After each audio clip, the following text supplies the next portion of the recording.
नमस्कार मेरे प्यारे दोस्तों, राधे राधे, जय श्री कृष्णा। आज मैं आपको बुधवार की कहानी सुनाने जा रही हूँ।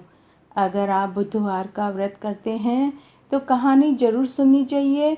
इससे कहानी और व्रत का पूरा फल मिलता है। कहानी सुनने से पहले हमें बोलना चाहिए, सोना की चौकी, मोतियों का हार, गणेश जी मेरे जीव का आधार, ये 5 बार बोलना है। उसके बाद बोलना है गणेश जी के 5 नाम, गणेश जी, गणेश जी, गणेश जी, गणेश जी, गणेश जी। उसके बाद हम कहानी सुनेंगे। कहानी इस प्रकार है। एक गांव में एक राजा था। वह शिकार खेल कर लौट रहा था। उसे उसका एक बहुत पुराना मित्र मिल जाता है। दोनों मित्र बहुत खुश होते हैं। दोनों बहुत देर तक पुरानी बातें करते रहते हैं। तब उस मित्र ने राजा से कहा कि मित्र, मेरा घर यहीं पास में ही है, खाना खाकर जाना। लेकिन राजा एक बार तो मना कर देते हैं, परंतु उसका मित्र बोलता है, रानी के साथ तो आप रोजाना ही खाना खाते हैं, कभी हमारे साथ भी खाना खाओ।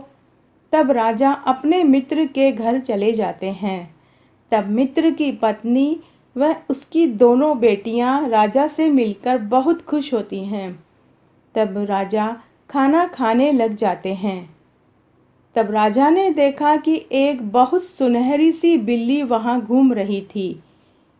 वो ऐसी लग रही थी जैसे वो सोने की हो, परंतु वो सोने की नहीं थी। उसका रंग सुनहरा था। वह मनुष्य की भाषा बोल रही थी। राजा ने उस सुनहरी बिल्ली के विषय में पूछा। तब उसका मित्र बोला कि इसके पीछे भी एक बहुत बड़ी कहानी है। एक बार हमारे घर में एक बिल्ली आई। वह बहुत बीमार थी। मेरी पत्नी ने उसकी खूब देखभाल की।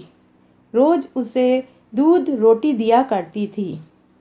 हमें मालूम नहीं था कि वो गर्भवती है। तब एक दिन उसने इस सुनहरी बिल्ली को जन्म दिया। जन्म देने के 2-3 दिन बाद ही वह बिल्ली मर गई। तब यह सुनहरी बिल्ली तब से हमारे पास ही रह रही है। मेरी पत्नी और मेरी दोनों बेटियां ही इसे पाल पोस रही है। हमारे साथ रहते रहते ये हमारे जैसे ही बोलना भी सीख गई है। तब राजा कहते हैं, बड़ी प्यारी बिल्ली है, मुझे कुछ दिनों के लिए दे दो। लेकिन मित्र की पत्नी ने देने से मना कर दिया। मित्र की पत्नी ने कहा, आप मेरी दोनों बेटियों में से किसी को भी ले जाओ, लेकिन मैं बिल्ली नहीं दूंगी। राजा महल में आकर उदास होकर लेट जाते हैं। रानी ने कहा, एक तो आप बहुत लेट आए हैं, दूसरा आप उदास होकर लेटे हैं, क्या बात है? तब राजा ने उसे पूरी बात बताई। तब रानी कहती है, आप उदास मत होइए, मैं जाकर उन्हें समझाऊंगी, वो मुझे मना नहीं करेंगे। तब दूसरे दिन रानी उनके घर जाती है और मित्र की पत्नी को समझाती है, आप हमें कुछ दिनों के लिए आपकी बिल्ली दे दीजिए, हमारे कोई औलाद नहीं है, इसलिए राजा जी बहुत दुखी हो रहे हैं। उन्हें आपकी बिल्ली देखकर बहुत खुशी मिली है। हम हमेशा के लिए नहीं मांग रहे, सिर्फ कुछ दिनों के लिए ही मांग रहे हैं। तब मित्र और मित्र की पत्नी बिल्ली देने के लिए तैयार हो जाते हैं। मित्र की पत्नी कहती है, मैं आपको सिर्फ 1 महीने के लिए ही दूंगी। आप 1 महीने के बाद इसे यहाँ छोड़ जाइएगा और मेरी इस बिल्ली का पूरा ख्याल रखना। रानी बिल्ली को लेकर महल में आ जाती है। राजा रानी और बिल्ली खुशी खुशी रहने लगते हैं। राजा रानी बिल्ली का खूब ध्यान रखते हैं। तब एक दिन बिल्ली राजा और रानी की बातें सुन लेती है। राजा रानी आपस में बातें कर रहे थे कि अगर हमारी सुनहरी बेटी चली जाएगी तो हम कैसे जिएंगे, और राजा रानी खूब रोते हैं। बिल्ली उनकी बातें सुनकर उदास हो जाती है। 2 दिन बाद गणेश चतुर्थी का दिन आया।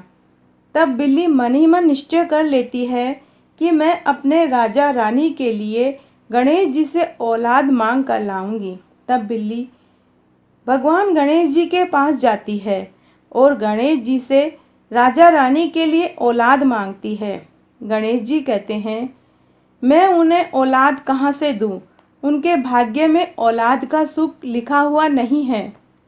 बिल्ली कहती है, मुझे बड़ी बड़ी बातें नहीं आती, मैं कुछ नहीं जानती। आप मुझे बस एक भाई दे दीजिए, नहीं तो मैं आपकी सवारी चूहे को खा जाऊंगी। फिर बिल्ली रानी माँ के पास जाती है और उनसे आटा मांगती है। रानी माँ पूछती है, बेटी सुनहरी, तुम आटे का क्या करोगी? लेकिन बिल्ली कुछ नहीं बताती। वो कहती है, आप सिर्फ मुझे आटा दे दीजिए। बिल्ली उस आटे से एक बच्चा बनाती है और उसमें बटन लगाकर उसमें 2 आँखें बनाती है। फिर वो उसे गणेश जी के पास ले जाकर बोलती है, गणेश जी, ये मेरा भाई है, आप इसका ध्यान रखना, मैं थोड़ी देर में आती हूँ। गणेश भगवान उसके मन की पूरी बात समझ जाते हैं और मन ही मन मुस्कुराते हैं और वो कहते हैं, ठीक है बिल्ली। इस तरह बिल्ली 2 दिन बाद गणेश जी के पास वापस जाकर अपना भाई मांगती है, लेकिन उस आटे को तो चूहे खा गए, वहाँ तो कुछ भी नहीं था। अब बिल्ली जिद पकड़ लेती है, गणेश जी, आपने मेरे भाई का ध्यान नहीं रखा, अब आप मुझे ही मेरा भाई दीजिए, मैं कुछ नहीं जानती, आप मेरा भाई दो, बस मुझे अपना भाई दो। गणेश जी समझ जाते हैं कि ये छोटी सी बिल्ली बड़ी चालाक है। तब गणेश भगवान उसे एक 5 साल का छोटा सा बच्चा देते हैं। बिल्ली बहुत खुश हो जाती है और भाई का हाथ पकड़कर घर ले आती है और राजा रानी को कहती है, ये मेरा भाई है, ये आपका बेटा है। राजा रानी बहुत खुश हो जाते हैं और बिल्ली को बहुत धन्यवाद देते हैं। राजा रानी बोलते हैं, बेटी सुनहरी, ये घर भी तुम्हारा ही है, तुम कभी भी यहाँ आ जा सकती हो और यह भाई है तुम्हारा, तुम इसको राखी बांधने आना।